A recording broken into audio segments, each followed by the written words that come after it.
මගේ නම චිරන්ත අමරසිංහ නිදහස් සුරකින්නෝ සංවිධානයේ සභාපති අද දින අල්ලස්සෝ දූෂණ වංචා විමර්ශන කොමිෂන් සභාවට විශේෂ පැමිණිල්ලක් ඉදිරිපත් කරනු ලැබුවා.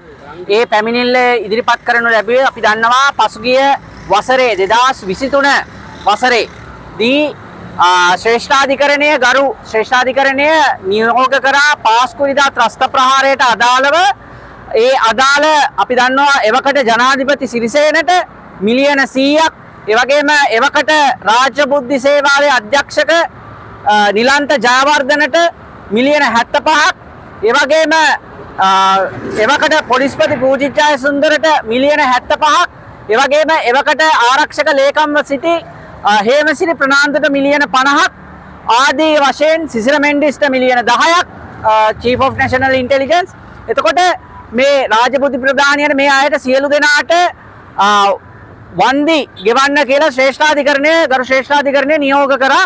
ශ්‍රේෂ්ඨාධිකරණය නියෝග කරේ පාස්කුරිද ත්‍රස්ත ප්‍රහාරයට අදාළව ඔවුන් වගකිව යුතුයි කියලා පැහැදිලිව තීන්දුව කරලා. එතකොට ප්‍රශ්නේ තියෙන්නේ මිලියන 75 2024 ඔක්තෝබර් මාසේ 7 වෙනිදා වෙන විට 2024 ඔක්තෝබර් මාසේ 7 වෙනිදා වෙන විට මේ අය සියලු දෙනාම මේ මිලියන ගානම ගෙව්වා. මිලියන ගානම ගෙව්වා. දැන් මේ මොහොතකට හිතන්න මේ රටේ පොලිස්පති කෙනෙක් කොහොමද මිලියන 75ක වත්කමක් තියෙන්නේ? ඔහුට මිලියන 75ක් පුද්ගලික මුදලින් ගෙවන්න කියලා ඔය සියලු දෙනාට කිව්වේ. එතකොට මිලියන 75ක් ලක්ෂ 750ක් කොහෙන්ද පූජිත් ජයසුන්දරට ලැබුණේ? ඒ වගේම නිලන්ත ජයවර්ධන ඔහුත් පොලිස් නිලධාරියෙක්. ඔහුට කොහෙන්ද මිලියන 75ක් නොහොත් ලක්ෂ 750ක් ලැබුණේ? ලක්ෂ 750ක් තියෙන මිනිස්සු ඉන්න ඕනේ හරිනම් බැංකුවේ සල්ලි ටික දාලා ගෙදර නේද? පොලියෙන් ජීවත් වෙන එක නේද? ලක්ෂ 750ක් කොහෙන්ද හම්බුනේ? අන්න ඒක සම්බන්ධයෙන් තමයි අද දින මේ විශේෂ පැමිණිල්ල ඉදිරිපත් කරනු ලබන්නේ මා විසින් අල්ලස්සෝ දූෂණ වංචා විමර්ශන කොමිෂන් එකට මේ පැමිණිල්ල ඉදිරිපත් කරන්නේ. කොමිෂන් එකට දැන් බලය තියෙනවා අලුත් පනතයටද මේවා සම්බන්ධයෙන් හොයන්න සෙවිය යුතුයි. මේ වට්ටම් කොහෙන්ද මේ වන්දි මුදල් ගෙවන්න සල්ලි ආවේ කොහෙන්ද කියලා විමර්ශනය කළ යුතුයි කියන එක තමයි අද අපි ඉල්ලා සිටියේ. ඒක කරන්න නැතුව මේක හොයන්න බෑ. මොකද අපිට සැකයි පාස්කු ප්‍රහාරයේ මහමොල කරුවද දන්නේ මේ වන්දි මුදල ගෙවලා අරගොල්ලොන්ග බේරගත්තේ ඇතුළට යන එක නවත්තගත්තේ කියලා. ඒකයි.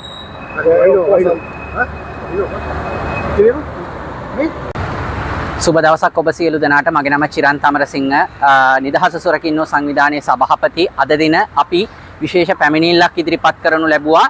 ඒ තමයි ඔබ දන්නවා පාස්කුරිදා ත්‍රස්ත ප්‍රහාරයට අදාළව මේ රටේ හිටපු ජනාධිපති මෛත්‍රීපාල සිරිසේනට මිලියන 100ක වන්දි මුදලක් ගෙවන්න කියලා ශ්‍රේෂ්ඨාධිකරණය ගරු ශ්‍රේෂ්ඨාධිකරණය තීන්දුව කරා.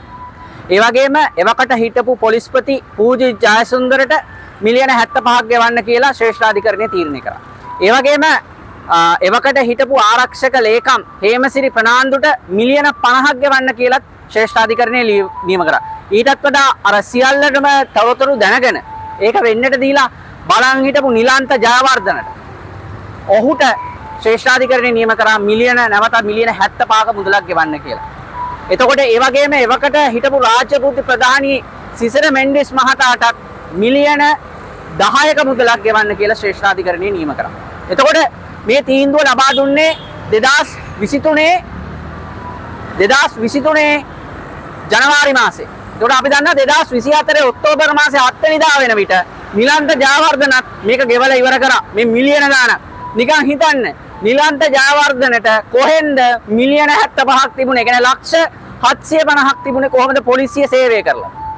ඒතකොට ශ්‍රේෂ්ඨාධිකරණය දා කිව්වා ඔවුන්ගේ පෞද්ගලික මුදල් වලින් ඒක ගෙවන්න ඕනේ කියලා. දැන් ඔහුට කවුද මිලියන 75 දුන්නේ? ඒතර පූජිත් ජයසුන්දරට පොලිසිය සේවය කළා කොහොමද ලක්ෂ 750ක් හොයාගත්තේ? මෛත්‍රීපාල සිරිසේන ගමරාල ගොවියාගේ හිතවතා ගොවි මහතෙකුසේ කියලා ග්‍රාම සේවක මහත්තයෙක් වෙලා කොහෙන්ද එයාට ලක්ෂ 1000ක් එන මිලියන 100ක් කොහෙන්ද එයාට? මේවා ගැන තමයි අද අල්ලස්සෝ දූෂණ වංචා විමර්ශන කොමිෂන් එකට හොයන්න කියලා පැමිණිල්ලක් ඉදිරිපත් කරා අපේ සංවිධානයෙන්.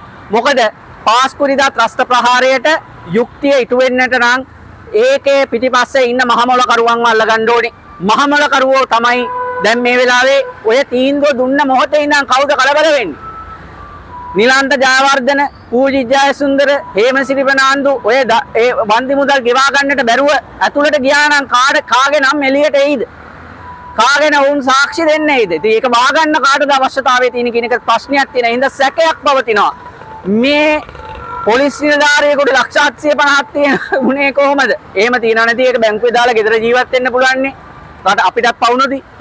ඊටපු පොලිස්පතිතුමාටත් ගෙදර ඉන්න තිබුණා ලක්ෂ 750 බැංකුවේ තියෙනවනේ. දැන් මට තියෙන ප්‍රශ්නේ දැන් මෙතන අපිට එන සැකය මේ අය හිමීට සීරුවෙන් මේ පිටිපස්සේ ඉන්නේ මේ පාස්කු ප්‍රහාරයේ මහමොලකරුවන් නෙමේද කියන ප්‍රශ්නේ තමයි අපි අල්ලස්ව දූෂණ වංචා විමර්ශන කොමිෂන් එකට ඉදිරිපත් කරේ. කොමිෂන් සභාවට බලය තියෙනවා මේ අය සම්බන්ධයෙන් විමර්ශනය කරන්න. මොකද මේ මුදල් ආවේ කොහෙන්ද? අපි දන්නවා දේශබන්දු තෙන්නකෝන් පොලිස්පති උනාට පස්සේ චක්‍රලේඛයක් නිකුත් කරා. ඒ චක්‍රලේඛයේදී කිව්වා පොලිසියේ නිලධාරීන් තමන්ගේ රාජකාරී කරන්න ගියාම සිදුවෙන දේවල් සම්බන්ධයෙන් නඩු කටයුතු වලට පොලිසිය වියදම් කරනවායි කියලා. එතකොට මේ චක්‍රලේඛ ප්‍රකාරව නිලන්ත ජයවර්ධනට මිලියන 75 පොලිසියෙන් දුන්නද? හොයන්න ඕනේ කොහෙන්ද මේ සල්ලි ආවේ? කොහෙන්ද මෙයාට මෙච්චර සල්ලි ආවේ? ඉතින් මහමොලකරුවෝ මේ අයව බේරගන්න කටයුතු කරාද කියන එක අපිට සල්ලි වලින් ඔප්පු කරගන්න පුළුවන් වෙනවා මේක හරියට විමර්ශනය වුණොත්.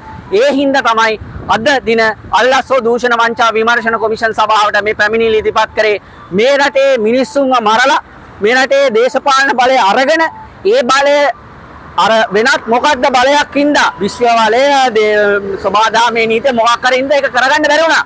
දේව බලයෙන් හින්දා කරගන්න බැරි වුණා. පුටුවේ ඉඳගත්ත දවස් ඉඳන් කෙලවුණා.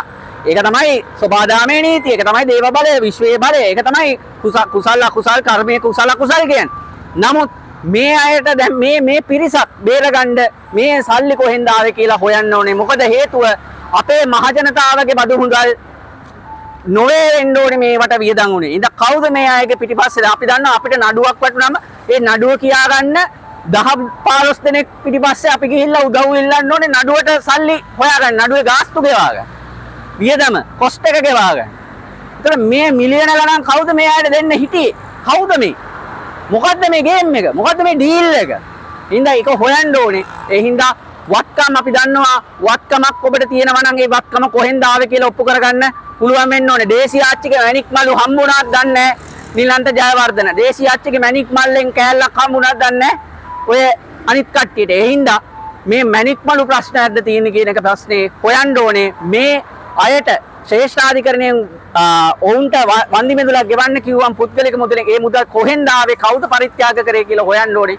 මොකද උතරම් සල්ලි තියෙන පොලිස් නිලධාරීන් ඉන්නවයි කියන එක පිළිපස්සේ තියෙන ප්‍රශ්නේ අපි දන්නවා මේ රටේ පාතාලයයි පොලිසියයි කියන්නේ දෙකම එකම කාසිය දෙපැත්තක් බවට සමාජයේ මතයක් තියෙනවා. එතකොට අපිට තියෙන ප්‍රශ්නේ මේ ඔබ දකින්නේ මේ පොලිසිය අය හම්බ කරපු සල්ලිද මේ අත තියෙන්නේ. ඒ හින්දා පොලිසිය නිලධාරීන් කියන්නේ ප්‍රකෝටිපතියද කියලා අපි අහන්නට ඕනේ, ප්‍රශ්න කරන්නට ඕනේ. එහෙමනම් ඒ වත්කම් සම්බන්ධයෙන් හොයලා නීතිය ක්‍රියාත්මක කරන්නට ඕනේ තරාතිරම නොබලා. එහෙනම් අපි කියනවා පාස්කුඩිදා ත්‍රස්ස ප්‍රහාරයේ මහමොලකරුවන් අල්ලා ගන්නට මේ පිටිපස්සේ ඉන්න බලවත් හස්ත වෙනවාද කියලා අල්ලා ගන්නට සාක්ෂි එක්ක ඔප්පු කරන්න හැකියාව දැන් අල්ලස් එකට තියෙනවා. මොකද මුදල් වලට ට්‍රේල් එකක් තියෙනවා. මුදල් මතුවෙන්නේ නැහැ. මුදල් මතුවෙන්නේ නැහැ. නිකම් පිපෙන්නේ නැහැ, ගස්වල හැදෙන්නේ නැහැ, වැවෙන්නේ නැහැ. ඒ හින්දා කොහෙන් හරි මුදල් එන්න ඕනේ. ඒක හොයාගත්තොත් මේ පාස්කුඩිදා ත්‍රස්ස ප්‍රහාරයේ වෙන්නට දීලා බලන් හිටපු නිලන්ත ජයවර්ධන වගේ අයට සල්ලි දුන්නේ කවුද කියලා හොයාගත්තා මේ ප්‍රශ්නේ අපිට හොයාගන්න පුළුවන්. මොකද අපි දන්නවා විවිධ කතා කවුරු කිව්වත් අපිට අවශ්‍ය වෙන්නේ සාක්ෂියක් ඔප්පු කරන්න.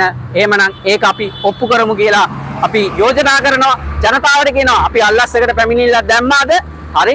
නමුත් අපි බලමු ක්‍රියාත්මක වීමෙන් කොහොමද මේ අයව සම්බන්ධයෙන් විමර්ශනය වෙන්නේ. මොකද මේ සල්ලි ආපු තැනක් තියෙන්න ඕනේ, ගිය තැනක් තියෙන. ගිය තැන අපි දන්නවා ඒ වින්දිතින් මෙත ගියා. හැබැයි කවුද ඒ සල්ලි හොයලා දුන්නේ? කොහොමද ඒක හොයාගත්තේ? මේ රටේ ආර්ථික අවපාතයක් අතරමැද්දේ කොහොමද ඒක කළේ කියලා අපි හොයුවොත් මම හිතන්නේ ගොඩක් දේ ප්‍රශ්න වලට උත්තර හම්බ වෙයි. ඒක ජනතාව හැටියට කොමිෂන් එකෙන් ඉල්ලා සිටින ජනතාවට ඒක දැනගන්න අයිතියක් තියෙනවා. කොහෙන්ද මේ පොලිස් නිලධාරීන්ට IG හිටපු පොලිස්පති පූජිත් ජයසුන්දරටත් ඒ වගේම සීනියර් DIG නිලන්ත ජයවර්ධනට කොහෙන්ද මෙච්චර සල්ලි ලැබුණේ කියලා ලක්ෂ 750 750 ලැබුණේ කොහෙන්ද කියලා ඉස්සලාම හොයන්න කියලා අපි ආරාධනා කරනවා. ඒ වගේම අපි ඉල්ලා සිටිනවා ආණ්ඩුවෙනුත් ජනාධිපතිතුමනි හොයන්න හොරු හම්බෙන්නේ නැහැ නිකම්ම හොයුවේ නැත්තම් හම්බෙන්නේ නැහැ. එහෙනම් කොමිෂන් එකටත් ජනාධිපතිතුමාටත් කියනවා ඊටමත් අවබෝධයෙන් අවධානයෙන් මේ ගැන කටයුතු කරන්න කියලා. බොහොම ස්තුතියි. මගේ නම චිරන්ත අමරසිංහ සිවිල් අයිතිවාසිකම් හා මානව හිමිකම් පිළිබඳ ක්‍රියාකාරී මෙම් පැමිණිල්ල යොමු කරේ නිදහස සුරකින්න සංවිධානයේ ලෙස.